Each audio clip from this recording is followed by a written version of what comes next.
My name is Tara Taro. I work with the Ketchikan Wellness Coalition as their drug-free community program director, and I'm also a youth advisor for the Ketchikan Youth for Change. I live in Ketchikan, Alaska, and I was born and raised on the island. I met Jake at a CADCA Forum Leadership Conference in Washington, D.C. earlier this year, and we had been searching for a program, curriculum to implement into our schools. And I approached the table and just the energy, and then opening the book, I was like, this is it. Like, it was one of those instantaneous moments where I knew that we had found what we were looking for. And it really was an energetic exchange that was felt, not just content. It was how we actually interacted with Jake and the way in which the content was being pushed through in the workbook. Like that, the way in which the content was being presented in the workbook was just so new and just different than what all the other ways in which we had seen it before. I think the reason why Vive18 is different than other drug prevention platforms that we have previously looked at is it is like so vibrant and colorful, and like they say, like, you know, I think you guys, Vive says a lot, like Vive is a vibe. Like, it is a vibe, and that's what kids are looking for, and that's what adults are looking for our kids, is something that actually is a vibe. It is something that people want to engage in. It's not some black and white, boring, just like, here are the facts. This is why marijuana is bad for you. It's like, it's that, but it's like all the reasons in which you shouldn't engage in it because of how you want to exist in the world, not just why you shouldn't do it because it's bad for your brain. Yes, we get that. We're all aware that it is bad for, drugs are bad for your brain. Like, that is a check mark, but it is the way in which it is really building up kids to look at their lives as a whole and the ways in which these drugs can impact their lives as a whole, not just their brains, but their entire life, their entire future, which is what they have, what they're looking forward to right now currently is the next step. And so it really, even just between the colors, the way, the content, all of it, it is an energy. It is a whole different vibe from just like the boring old, you know, old person, right? Like resources or old person workbooks. Like, it's just so different. You can tell that someone young who is into it, who lived it, and who wrote it for someone that they knew it would be impacting themselves, right? Not just, you know, some fictitious kid, right? Like, it was obviously created by people who thought and put themselves in those shoes. We brought Jake and the Vive crew up, Tomas and Emily, and Tomas's son came as well, which was amazing. So it was an entire family affair, and we had 3 days of kind of interactive. We had a brunch with the youth, Ketchikan Youth for Change. On the very first day, Tomas engaged with Ketchikan Youth for Change immediately. And then we kind of had 2 days where everyone got to explore the island and engage in some community activities, such as our Philam, our Filipino American festival.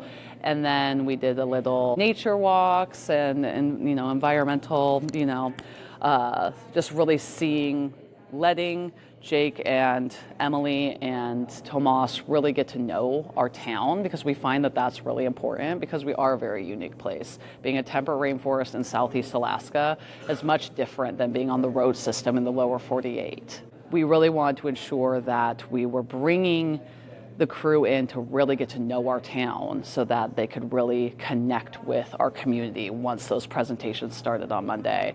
So on the first day of our presentation series, we had 3 different assemblies at the middle school. They broke up the school into 3 different segments so that the kids could really engage with the presenters, with Jake and Tomas. And then we had a leadership session with our leadership workshop with our Ketchikan Youth for Change, which was so impactful for them. They are running into Red Ribbon Week next week, and so it was really helpful for them to find ways to be leaders in the classroom full of elementary school kids, which, you know, is very different than talking amongst their peers, right? They have to be prepared for those like weird questions that kids are going to ask. And so it was really great for them to hear from Jake and Tomas as being like, we're older and we talk to younger kids and this is how we do it. So then they could be like, we're older and we're talking to elementary school kids and this is how we do it. So that was great as well. And then we had, on the second day of the presentations, we had the high school assembly, which was a single assembly of 500 students, which was huge. And they were very engaged, very into it. And then we had a larger youth leadership session later in the afternoon where anyone from the community was invited in the youth at the youth age. So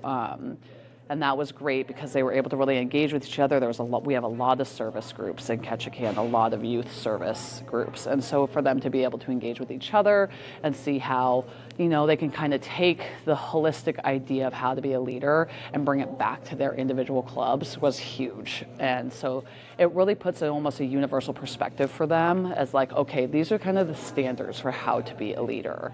And how do we implement that into our individual groups? Not just how do we be prevention leaders or how do we be environmental leaders? It's how are we just leaders as a whole, which I think is great groundwork for these kids.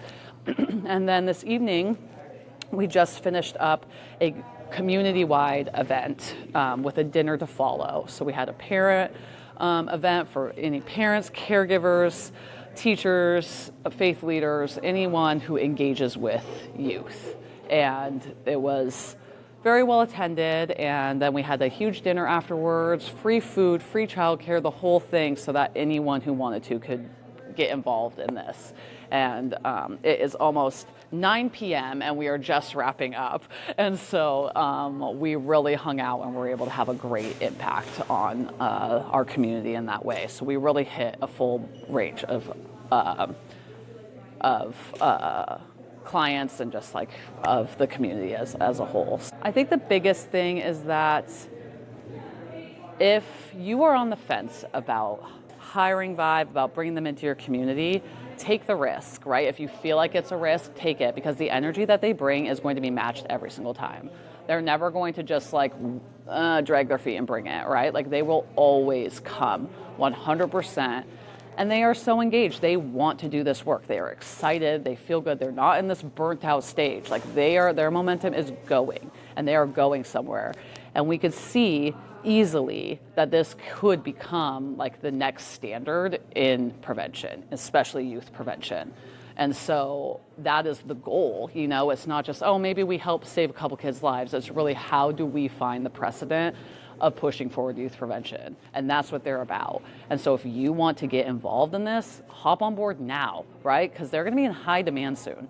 And you might not be able to get scheduled. So get on it, because I can't wait until the next time we bring them up.